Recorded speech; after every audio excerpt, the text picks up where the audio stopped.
On the night after the multitude was fed with the 5 loaves, while Jesus was praying alone on the mountain, his disciples were rowing over the lake toward Capernaum. It was very dark, and soon after midnight a terrible storm arose, as storms often come very suddenly upon the Sea of Galilee.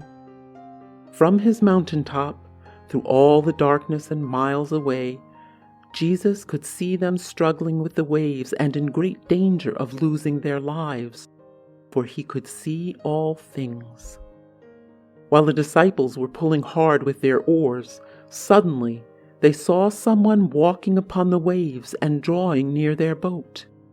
They were more alarmed when they saw this form walking over the waves as though the waters were a solid floor than they had been at the storm threatening to swallow them up. For they thought that surely this was a spirit from the world of the dead, coming to give warning that death was awaiting them.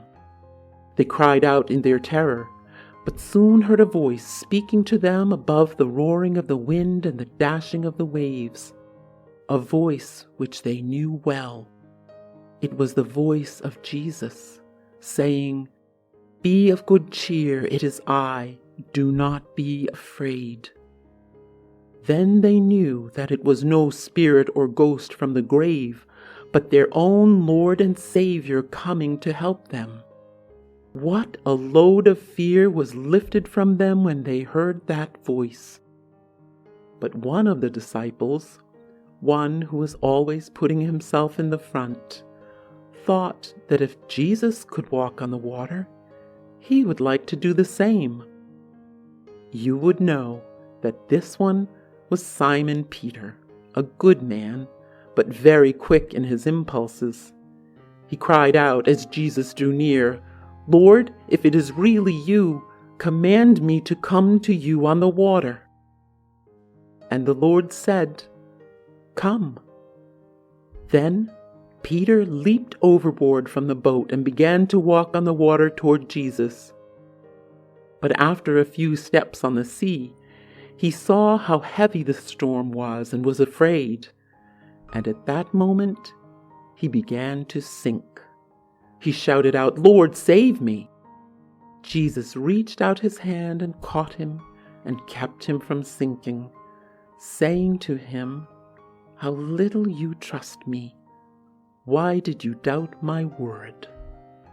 When Jesus, holding Peter's hand, came with him into the boat, the wind stopped and the sea became calm. They found that they were close to the land. Then all the men in the boat fell down at the feet of Jesus and said, "Truly, you are the Son of God." Soon the daylight came, and they saw that their boat was beside a plain reaching into the lake a few miles south of Capernaum, called the land of Gennesaret. They went ashore and drew up their boat on the beach. The people of that place knew Jesus, for many of them had heard him in Capernaum. They were glad to have him come to their land, and sent word through all the plain that Jesus, the great teacher and healer, had landed on their shore. From all the country around, they brought on their beds those that were sick, and laid them before Jesus, begging him to cure them. Many came near his side and asked him if they might only touch the border of the mantle which he wore. And all who touched it were made perfectly well, so strong was their faith in Jesus.